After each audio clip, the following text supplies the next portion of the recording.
أعوذ بالله من الشيطان الرجيم. بسم الله الرحمن الرحيم. ورد الله الذين كفروا بغيظهم لم ينالوا خيرا وكفى الله المؤمنين القتال وكان الله قويا عزيزا. وأنزل الذين ظاهروهم من أهل الكتاب من صياصيهم وقذف في قلوبهم الرعب فريقا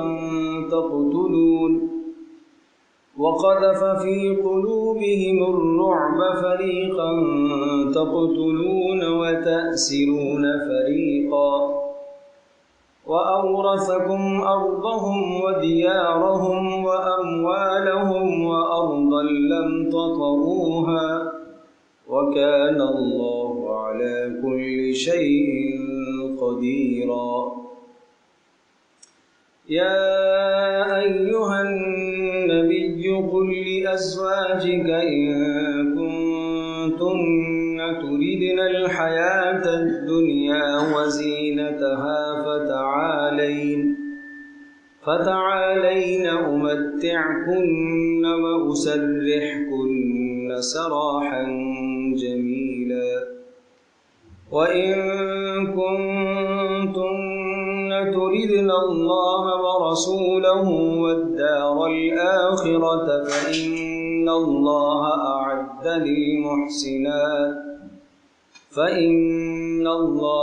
أعد للمحسنات منكن أجرا عظيما. يا نساء النبي من يأت منكن بفاحشة مبينة يضاعف لها العذاب ضعفين وكان ذلك على الله يسيرا. ومن يقنت منكن لله ورسوله وتعمل صالحا نؤتها أجرها مرتين وأعتدنا لها رزقا كريما.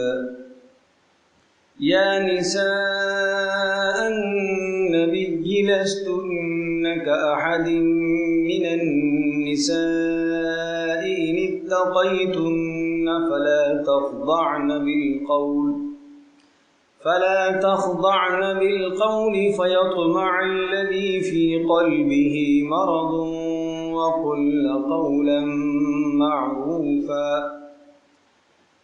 وقرن في بيوتكن ولا تبرجن تبرج الجاهلية الأولى وأقمن الصلاة وآتين الزكاة وأطعن الله ورسوله إنما يريد الله ليذهب عنكم الرجس أهل البيت ويطهركم تطهيرا. واذكرن ما يتلى في بيوتكن من آيات الله والحكمة إن الله كان لطيفا خبيرا. ورد الله الذين كفروا بغيظهم لم ينالوا خيرا. بیان چل رہا تھا غزوہ احزاب کا کہ غزوہ احزاب یا غزوہ خندق میں قریش اور مشرکین عرب اور تمام کے تمام عرب کے قبائل اکٹھے ہو کر مدینہ منورہ پر چڑھائی اور حملہ کرنے کی غرض سے جمع ہو گئے. حضرت صلی اللہ تعالیٰ علیہ وسلم نے حضرت سلمان فارسی رضی اللہ تعالیٰ عنہ کے مشورے سے سامنے ایک خندق کھدوا دی اور اس خندق کی وجہ سے مشرکین کا جو دباؤ اور حملے کی جو سوچ تھی وہ خاک میں مل گئی. اور چونکہ اس خندق کو پار کر کے آنا، عبور کر کے گھوڑے سمیت آنا مشکل تھا، اس لیے آمنے سامنے بیٹھ گئے، ایک طرف مسلمان اور خندق کے پار مشرکین کافر. دوسرا حال یہ ہوا کہ مشرکین عرب کے ساتھ گٹھ جوڑ کر لی مدینہ میں جو یہود آباد تھے بنو قریظہ، انہوں نے ان مشرکین کا بھرپور ساتھ دیا مسلمانوں کے خلاف۔ تو مسلمانوں کو اس وقت دو دشمنوں سے سابقہ پڑ گیا، ایک تو سامنے سے مشرکین کا اور دوسرا اندر سے جو یہودی مسلمانوں کے خلاف اٹھ کھڑے ہوئے اور انہوں نے مشرکین کے ساتھ گٹھ جوڑ کر لی۔ تو اس وجہ سے مسلمانوں کو دوسری تشویف یہاں سے اور پریشانی کا سامنا یہ تھا۔ بہرحال رسول اکرم صلی اللہ تعالی علیہ وسلم نے اس خندق کے سامنے اپنے صحابہ کرام جان نثاروں کو بٹھائے رکھا۔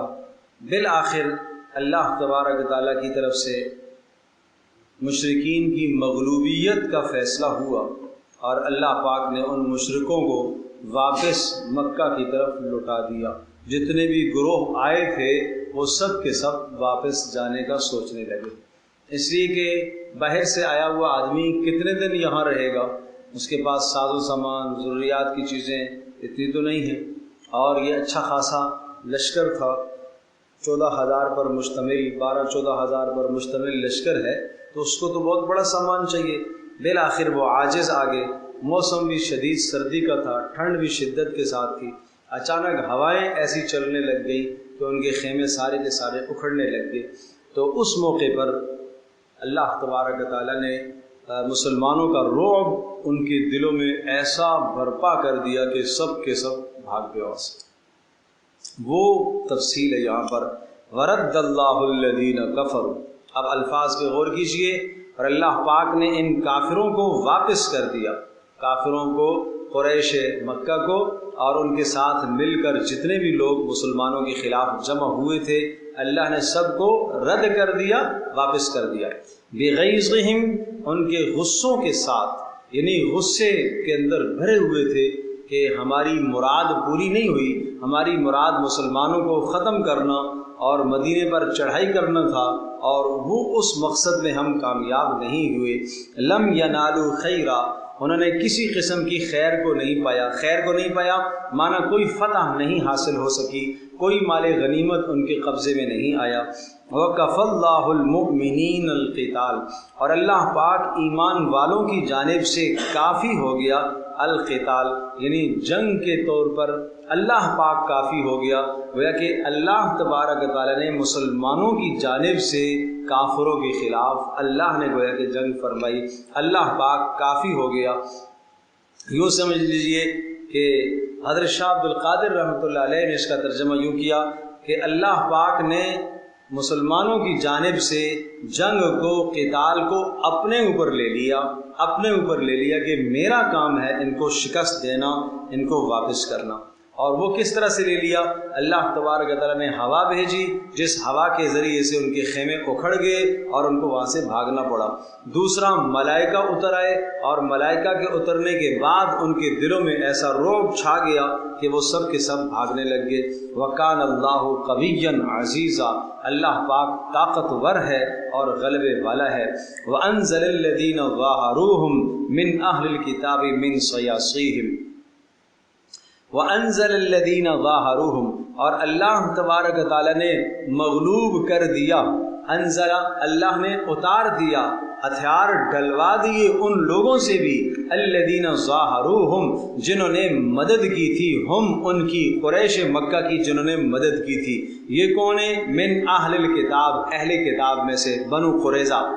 من سیاسیہم، اللہ نے ان کو نکال دیا، اتار دیا، من سیاسیہم، ان کے مضبوط قلعوں سے۔ سیاسیس سیسہ کی جمع ہے، سیسہ قلعے کو کہتے ہیں۔ وَقَذَفَ فِي قُلُوبِهِمُ الرُّعْبَ، اور ڈال دیا اللہ پاک نے ان کے دلوں میں رعب۔ فَرِيقًا تَقْتُلُونَ وَتَأْسِرُونَ فَرِيقًا، نتیجہ یہ ہوا کہ تم ایک جماعت کو قتل کر رہے تھے ان کی، اور ایک جماعت کو تم قیدی بنا رہے تھے۔ یہ قصہ اس طرح سے ہوا، عرض کیا ہے کہ مشرکین کے ساتھ گٹھ جوڑ کرنے والے یہود کے 3 قبائل مدینہ منورہ کے اندر آباد تھے، ایک بنو قینقاع، دوسرا بنو نذیر، اور تیسرا بنو قریظہ۔ یہ جو دو قبائل تھے بنو قینقاع اور بنو نذیر، یہ پہلے سے جلا وطن ہو گئے تھے اور ان کو مسلمانوں نے یہاں سے جلا وطن کر دیا تھا، مدینہ سے ان کو نکال دیا گیا تھا غداری کی وجہ سے، معاہدوں کی غداری انہوں نے کی، چنانچہ ان کو جلا وطن کر دیا گیا، نکال دیا گیا، یہ خیبر کی طرف منتقل ہو گئے۔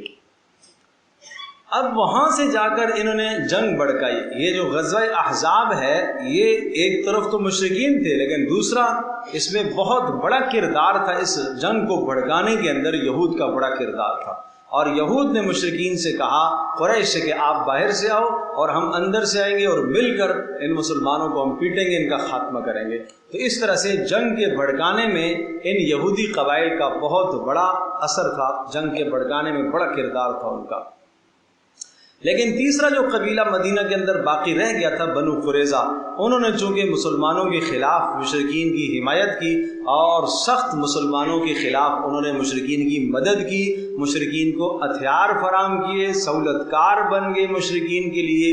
تو اب جب مشرکین غزوہ خندق میں اس خندق کے سامنے سے جب واپس چلے گئے اور وہ مکہ کی طرف چلے گئے، اور وہ سارا جو طوفان آیا ہوا تھا وہ سب کا سب چھٹ گیا، رسول اللہ صلی اللہ تعالیٰ علیہ وسلم نے صحابہ کو حکم دیا، سب نے ہتھیار اتارے، ظہر کا وقت تھا، آپ نے غسل فرمایا، اس لیے کہ اتنے دن سے جو ہے ہتھیار پہنے گرد و غبار گردہ، تو اس میں یقیناً انسان کی طبیعت میں تکدر ہوتا ہی ہے اور آدمی نشاط چاہتا ہے۔ تو آپ علیہ الصلوۃ والسلام نے غسل فرمایا اور ظہر کی نماز ادا ہوئی تو حضرت جبریل علیہ السلام آ گئے۔ اللہ کے رسول، ابھی تک تو ملائکہ نے ہتھیار نہیں اتارے اور آپ نے ہتھیار اتار دیے، آپ لوگوں نے ہتھیار اتار دیے، فرشتوں نے ابھی تک ہتھیار نہیں اتارے۔ تو پھر کہا کیا کرنا ہے؟ کہا یہ بنو قریظہ جنہوں نے وعدے کی خلاف ورزی کی ہے، غداری کی ہے، ان کے خلاف قتال کا، جہاد کا آپ کو حکم ہے۔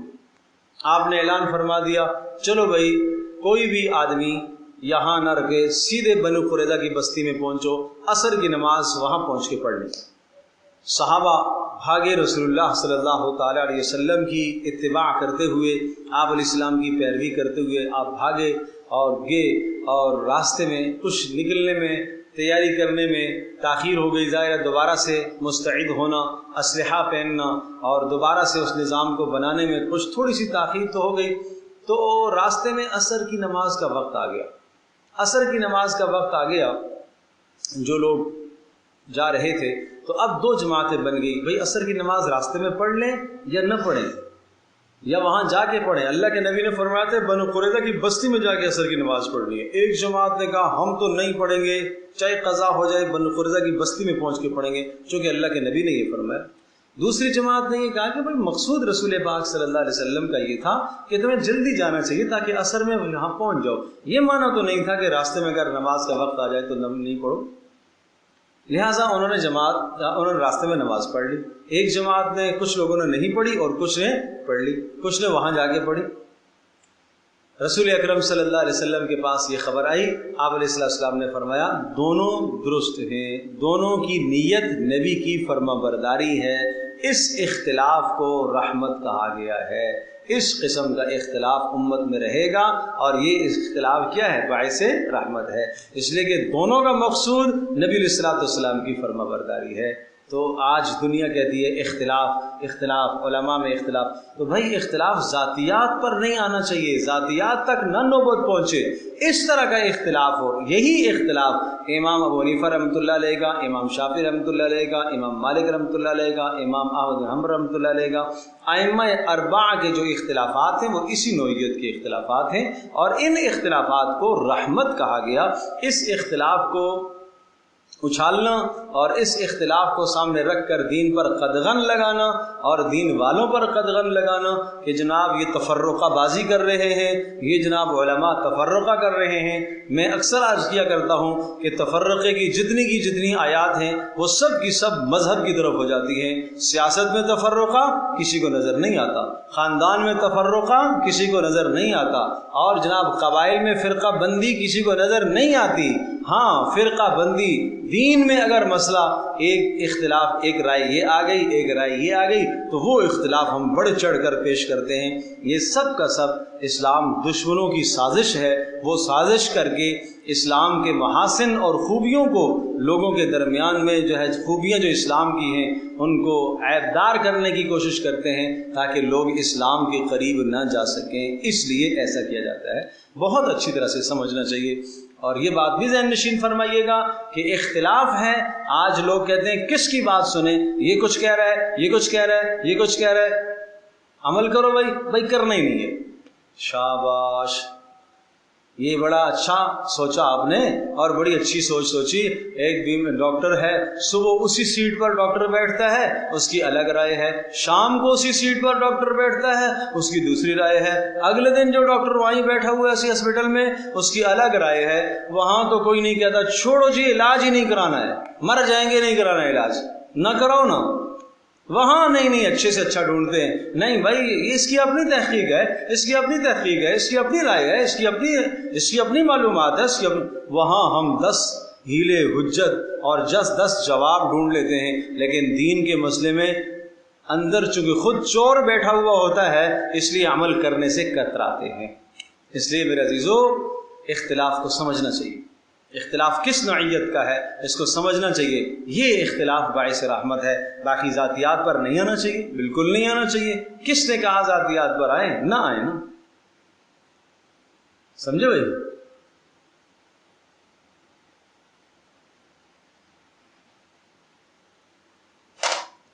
یہ تو بات آ گئی یہاں سے۔ خیر بنو قریظہ پہنچ گئے، صحابہ جان نثاران پہنچ گئے بنو قریظہ میں، وہاں جا کے ان کی پوری بستی کا گھیراؤ کر لیا، احاطہ کر لیا۔ چلو بھائی اب تم نے غداری کی ہے نا، اور غداروں کی سزا قتل ہے، غداروں کی سزا قتل ہے۔ کیوں غداری کی ہے؟ اور گزشتہ کتاب کے اندر بھی یہ غداروں کی سزا قتل تھی، لہٰذا اب جب محاصرہ کیا گیا تو بالآخر وہ بھی عاجز آگے، قلعے کے اندر محفوظ ہیں کہ اگر کتنے دن تک کھانے پینے کی اشیاء تو باہر سے لاؤ گے، باہر صحابہ کا محاصرہ ہے۔ اب مائل ہو گئے صلح کی طرف، صلح کی طرف مائل ہو گئے کہ بھائی چلو ٹھیک ہے، اگر صلح کی بات بن جاتی ہے تو ہم صلح کے لیے تیار ہیں۔ اچھا بھائی صلح کے لیے تیار ہیں، کیا صورت ہوگی؟ کہنے لگے سعد بن معاذ ہمارے بارے میں جو فیصلہ کریں گے ہمیں تسلیم۔ کون فیصلہ کرے؟ سعد بن معاذ۔ سعد بن معاذ رضی اللہ تعالیٰ عنہ قبیلہ اوس کے سردار تھے۔ اوس اور خزرج 2 قبائل تھے نا مدینہ کے اندر، یہ اوس کے سردار تھے۔ اور سعد بن معاذ کا جو قبیلہ اوس تھا، قبیلہ اوس کے بنو قریظہ کے ساتھ حلیفانہ تعلقات تھے، اور حلیفانہ تعلقات کا مطلب بڑے گہرے مراسم ہوتے تھے، تو لہٰذا سعد بن معاذ ہمارے بارے میں نرم فیصلہ کرے گا، اس لیے انہوں نے سعد بن معاذ کو اپنا فیصل اور اپنا حکم تسلیم کر دیا۔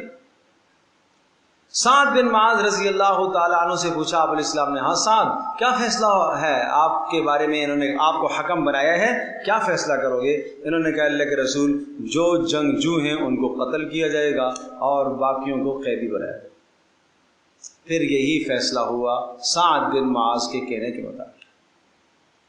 اور ایک اور بات سنو، ایک اور بات سنو، جب خندق کے آمنے سامنے مشرکین تھے، ادھر مسلمان تھے، کچھ آمنے سامنے سے تیر اندازی ہوتی رہی، اس میں سعد کو ایک زخم لگا تھا، سعد کو زخم لگا اور وہ زخم سے خون نکلنے لگا، اور جب خون نکلنے لگا تو کچھ حالت اچھی نہیں تھی، تو دعا کی اللہ اگر اس زخم سے میری موت اور شہادت لکھی ہوئی ہے تو اے اللہ شہادت تو تسلیم ہے، لیکن مجھے اس وقت تک زندہ رکھ میں ان ظالموں کا حشر بنو قریظہ کا دیکھ سکوں۔ ان سے ہمارے حلیفانہ تعلقات تھے، ان تعلقات کی بھی انہوں نے رعایت نہیں رکھی ہے۔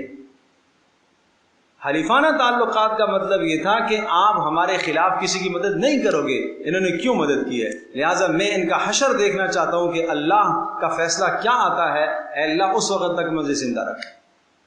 وہ دعا سعد کی تھی، اور اللہ پاک نے سعد ہی کو حکم بنوا دیا، اور حکم بھی انہی کے ذریعے سے بنوایا۔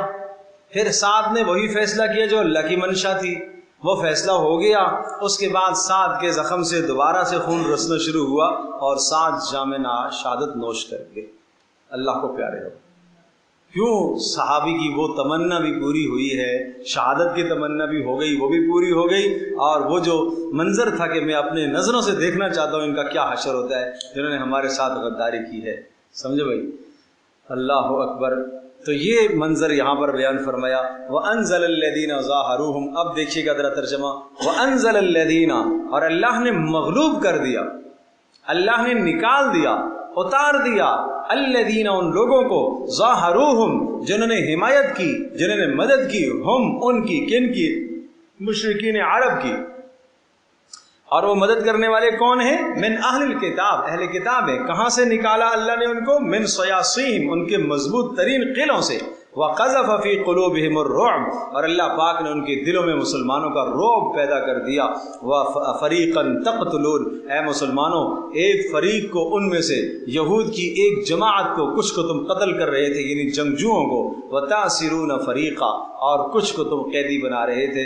تاسرون، قیدی بنانا، کن کو قیدی بنا رہے تھے؟ یعنی عورتوں کو اور بچوں کو اور بوڑھوں کو جو نہیں لڑ سکتے تھے ان کو قیدی بنایا گیا۔ سمجھ میں آیا بھائی؟ اب مزید سنو، اللہ اکبر۔ اللہ پاک اپنے ماننے والے اور رسول اللہ صلی اللہ علیہ وسلم پر جان نچھاور کرنے والوں کی کیا عزت کرتا ہے اللہ۔ وَأَوْرَثَكُمْ أَرْضَهُمْ وَدِيَارَهُمْ، کیا خوشخبریاں ہیں، کیا خوشخبریاں ہیں ان صحابہ کرام رضی اللہ عنہم اجمعین کے لیے۔ وَأَوْرَثَكُمْ، اور اللہ تمہیں وارث بنائے گا، أَرْضَهُمْ، ان یہود کی زمینوں کا اللہ تمہیں وارث بنائے گا۔ لہذا بنو قریظہ کی بستی پر قبضہ ہوا، اور پھر اللہ تمہیں وارث بنائے گا، ودیارہم، ان کے سب گھروں کا اور ان کے تمام بلاد اور شہروں کا اللہ تمہیں وارث بنائے گا۔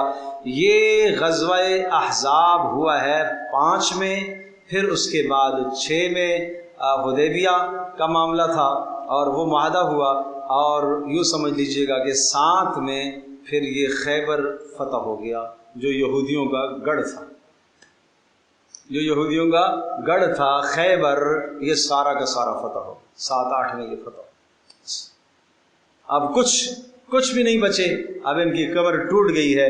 فرمایا وَأَوْرَثَكُمْ أَرْضَهُمْ، اللہ تمہیں وارث بنائے گا ان کی زمینوں کا اور ان کے بلاد اور شہروں کا، وَأَمْوَالَهُمْ، ان کے مالوں کا، وَأَرْضًا لَمْ تَطَئُوهَا، اور ان زمینوں کا بھی اللہ تمہیں وارث بنائے گا جن کے پاس ابھی تک آپ نہیں پہنچ سکے، جہاں آپ کے قدم نہیں پڑے۔ یہ روم کی زمینیں، فارس کی زمینیں، یہ سب اللہ تمہیں عطا کرے گا۔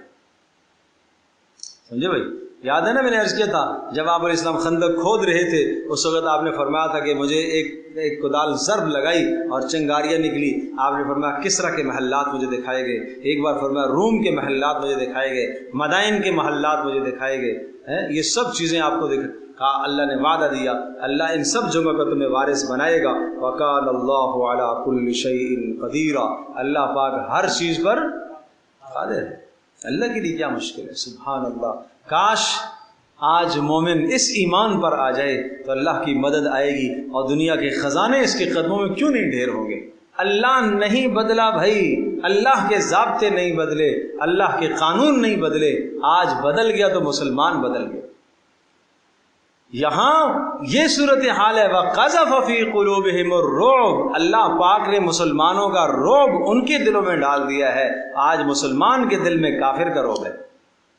آج کافر بہادر نہیں ہے، کافر بہادر نہیں ہے، مسلمان بزدل ہو گیا ہے، مسلمان بزدل ہو گیا ہے۔ وہ بہادر نہیں ہے، وہ تو ہے ہی بزدل ہے، لیکن مسلمان بزدل ہو گئے۔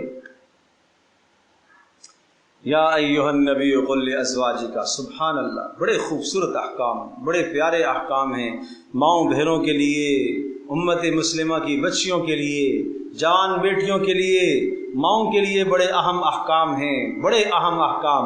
خوب دل و دماغ کی کھڑکیوں کو کھول کر ان احکام کو سنو اور نیت کرو یہاں سے اٹھنے سے پہلے ان احکامات پر عمل کرنا ہے۔ ماں بہنوں سے میری درخواست ہے، نیت کر کے اٹھیں، ان احکامات پر عمل کرنا ہے۔ آج سے پہلے اگر سستی ہو گئی ہے، آج سے ہم نے ان احکامات پر عمل کرنا ہے۔ اب ایک میں تمہید ذکر کرتا ہوں، پھر یہ احکام، بلکہ پہلے آپ ذرا ترجمہ ملاحظہ کیجئے تاکہ سمجھ میں آ جائے۔ یا ایھا النبی قل لازواجک، اے نبی اپنی بیویوں سے کہہ دیجیے، ان کنتن تردن الحیات الدنیا، اگر تم چاہتی ہو، ان کنتن اگر تم چاہتی ہو، تردنا چاہتی ہو، الحیات الدنیا دنیا کی زینت، دنیا کی زندگی، وزینتہا اور اس کی زیب و زینت کو، فتعالین آ جاؤ،